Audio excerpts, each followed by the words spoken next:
Hello, fight fans. Welcome to another episode of More Than a Fight podcast. As always, I am your host, Jose Alfredo Alcázar. Normally to my left, we have Juan, but he's not here today.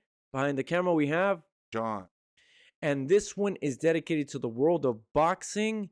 This weekend, we have a couple. Well, we only have really two fight cards. One was here in Las Vegas. The other one, Three. I'm sorry, Three. 3 fight cards. Yeah, KSI. But yeah, this weekend. Oh no, yeah. Oh, you're right. My bad. You're this weekend, we're going to start off at the Cosmopolitan. Yes, Cosmopolitan. Yes. With Rolando Romero, aka Rolly Romero, against Ismael Barroso, if I'm pronouncing that right. Yes. And yes, you don't have to adjust your screen. That gentleman is quite old, as you can see. he is 42, I think. 40, Oh, according to BoxRec, but he looks a lot older than 42. Oh yeah.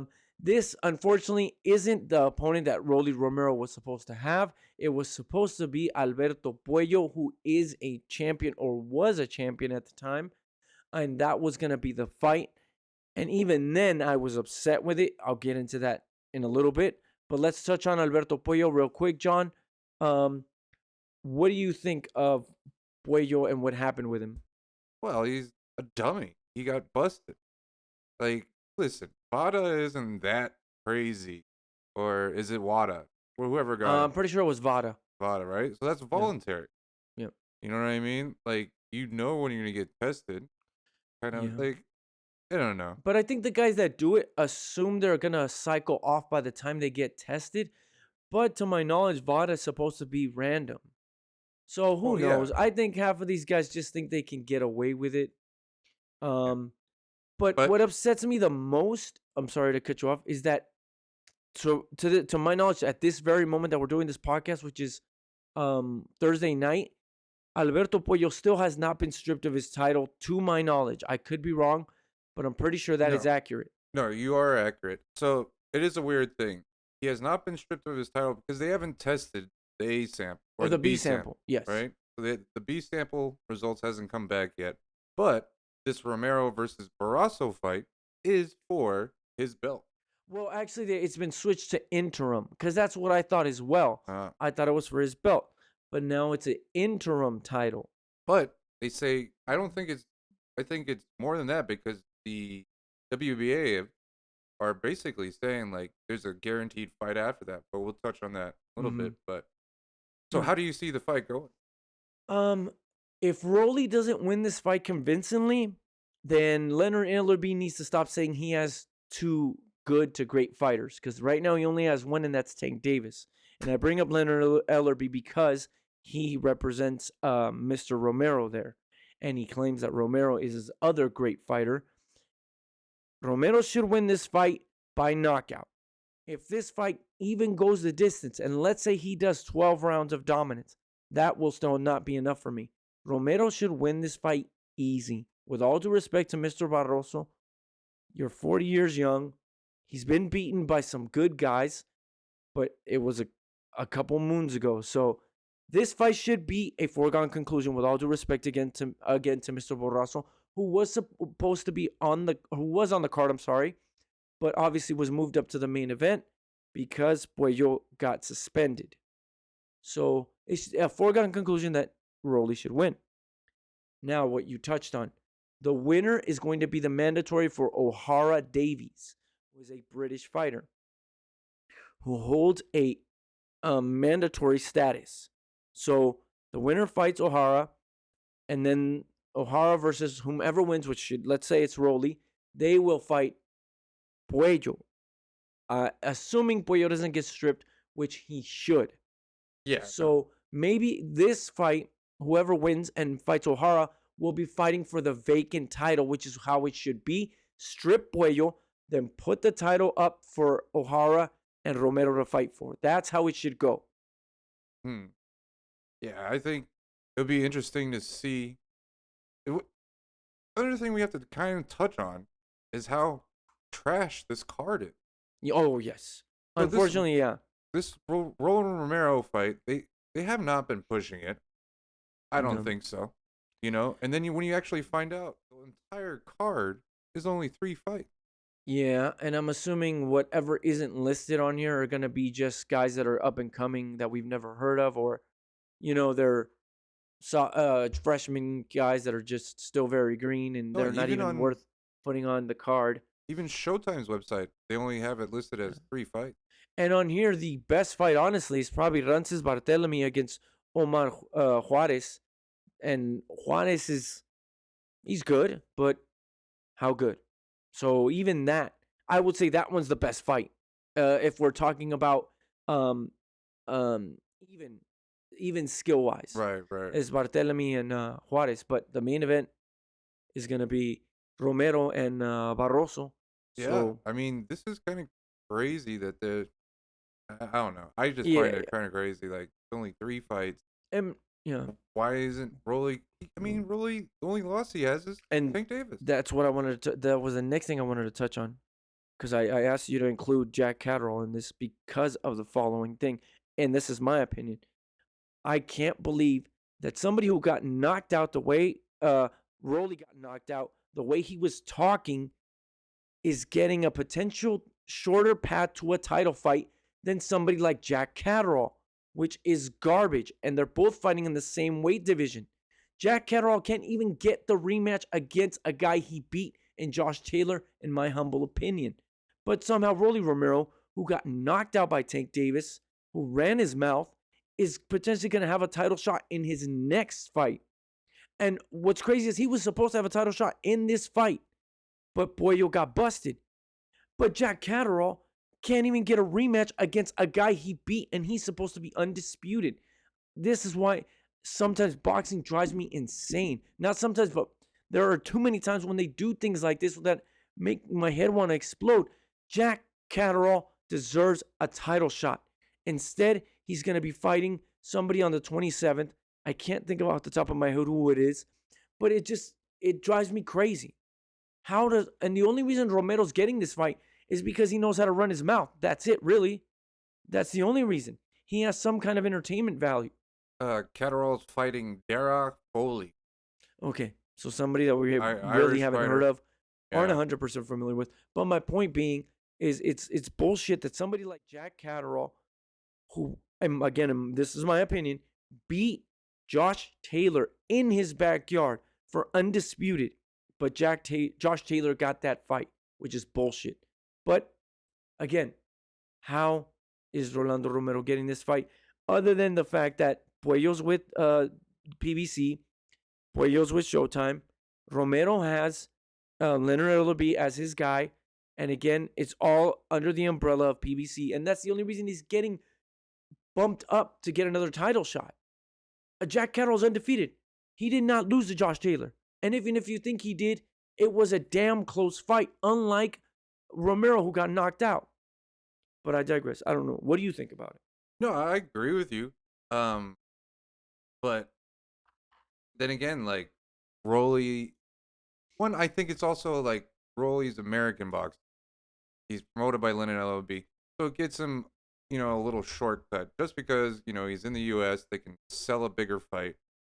Then, he can't bring Catterall over here. Nobody's gonna know who he is. You know I what I mean, mean? not yet, but I know Eddie Hearn wants to do that next Right, after this fight. but yeah, so it's just business bullshit, like you say. Yeah, I know. But It's just one of those things that upset me, and one of those things where I always give the UFC props. I want to make sure that I always do that because the UFC doesn't have that problem. They'll go, this guy's 1-2, or 3-4, or 5-6, so they're gonna fight, and we get the fights. In boxing, there's always this political garbage, or if you're under the right umbrella, you get the fight, you get the title shot, and that's what's happening with Romero. And unfortunately, Jack Catterall doesn't have that right now. that's what also makes boxing boxing. Yes, All right, unfortunately, you're right. But so anyway, let's jump to the next card. And this one is ESPN, same night.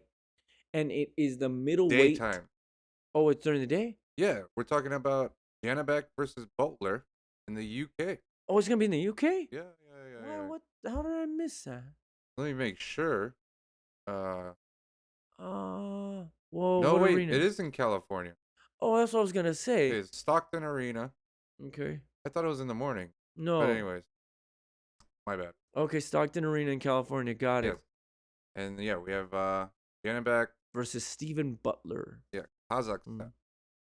And of course, if you guys haven't seen Janibek fight, his claim to fame is that yes, he's from Kazakhstan and he fights.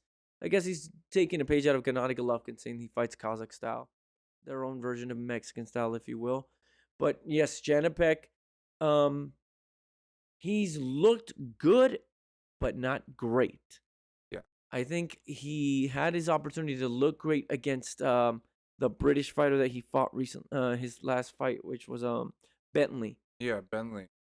And he didn't really do what he should have done, which was put Bentley away. Bentley stayed in the fight, and I thought Bentley had some really good rounds in there. So Janibek needs to do what we expect him to do and knock this guy out, and then maybe he can draw out another top middleweight. Who that might be, I do not know. But this should be a foregone conclusion based on the research we did with Steven Butler. Yeah, he's 20 and something 20 and 3. Mm. with 3 knockouts being Yes. lost, or 32 and 3.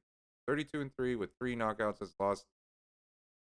Yeah, I mean, I believe. Oh no, I'm thinking of O'Hara Davies. Never mind. yeah. The guy Steven Butler's lost to. So he lost to Jose de Jesus Macias and Ryota Murata. And Ryota Murata has been a champion at middleweight. Yeah. So if I'm gonna compare Ryota Murata to Janibek should have no problem. Yeah. But again, let's see, because this is who Top Rank is really trying to get behind as far as middleweight champion or middleweights that they have. We'll see what happens. I know he called out Demetrius Andrade for moving up, and then I think he also called out Jaime Munguia. So let's see what happens. The middleweight division has unfortunately been horrible the past couple years, let's be honest, because none of the champions have fought each other. Jermall Charlo with an A has been sitting at middleweight champion for almost 2 years now, and they have not stripped him yet. The man has not fought in almost 2 years, has not been stripped. That's like a microcosm of what the middleweight division is. Nobody fights each other. So let's do something about that. The sooner, the better. All right. And then we have the co-main, which will probably be the better fight. Which we have Jason Maloney versus Vincent Astrolabio. From the Philippines. So we have a little Aussie versus Philippines. This should be a very good fight. This because is for the bantamweight, vacant WBO world from Inoue. Okay. So it's for a belt. All right, awesome. This one should be good. Bantamweight fights, for those of you who've never seen one or maybe don't pay too much attention to them, normally these are the best fights at bantamweight. When you get 2 guys at this weight class, more often than not, you're going to get a great fight. And I think that's what we're going to get. This is the fight to watch on this fight card, in my humble opinion. Yeah, I would agree. Maloney, I would think, might be the slight favorite, but Astrolabio has fought some very good competition as well. Yeah, I think he's a little bit of an unknown factor. He just started, looks like he just started fighting out of the Philippines in his past 3 fights. So, but I would probably take Maloney here. Yes.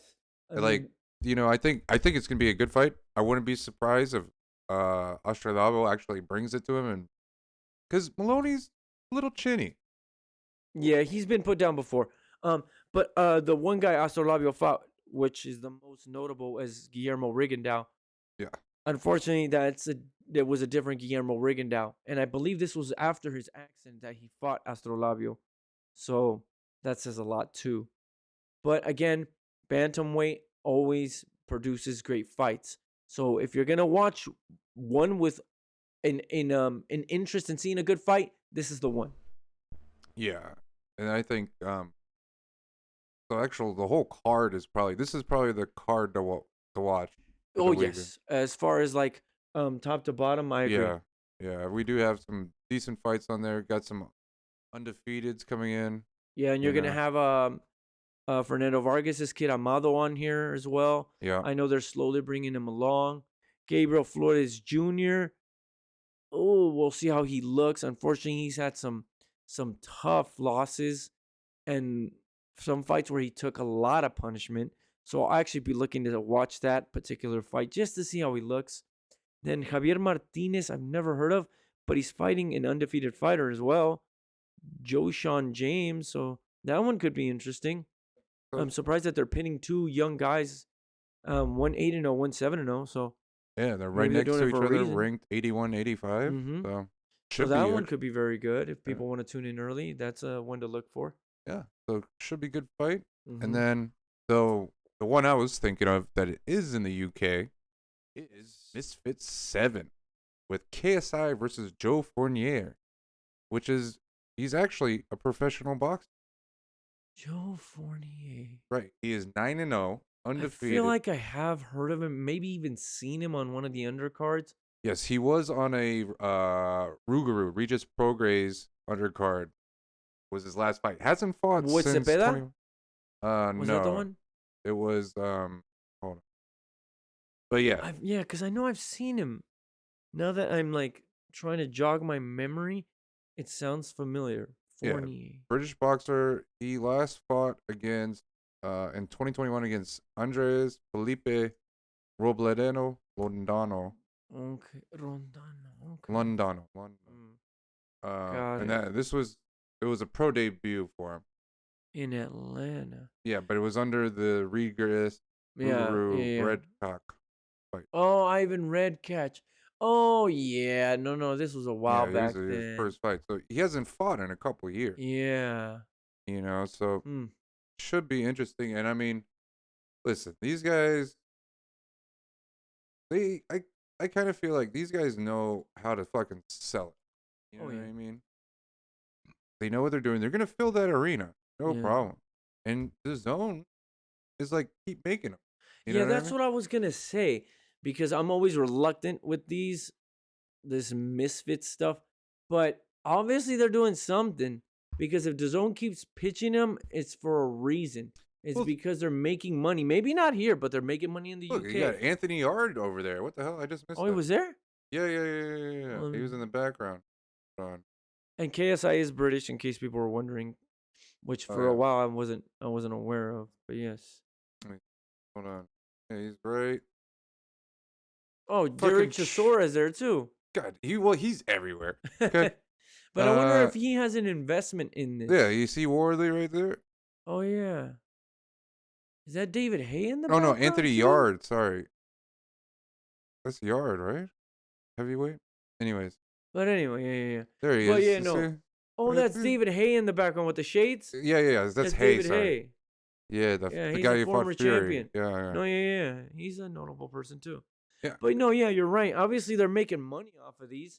I personally have not really watched any of them, but you got to try to watch this one this week. Okay. Like, try watching it, because like they have some decent fighters on here. They got decent in this realm. So you have Salt Poppy, who's actually been knocking people out, versus Anthony Taylor, who knocked dude out. And he was also the guy who tried to fight Dylan Dennis in the parking lot. Okay. Salt Poppy did? No, Anthony Taylor. Oh. Yeah, and listen, these guys, I almost kind of want to say it's like watching amateurs. Right. You know, you're trying to see somebody like trying to build up their career kind of thing. It's interesting. You know? Again, DAZN must be doing these because they have to be generating something. No, I'm telling you, when you see these events, and then we have Deji versus Swarms, the Deji is the guy who fought Mayweather. But, you know what I mean? So Deji's KSI's brother. Correct. Okay, Yes. I got that right. So yeah, he is KSI's brother. Swarms, who I think knocked somebody out recently. And Swarms is who? Like, what does he do? He's like a YouTuber.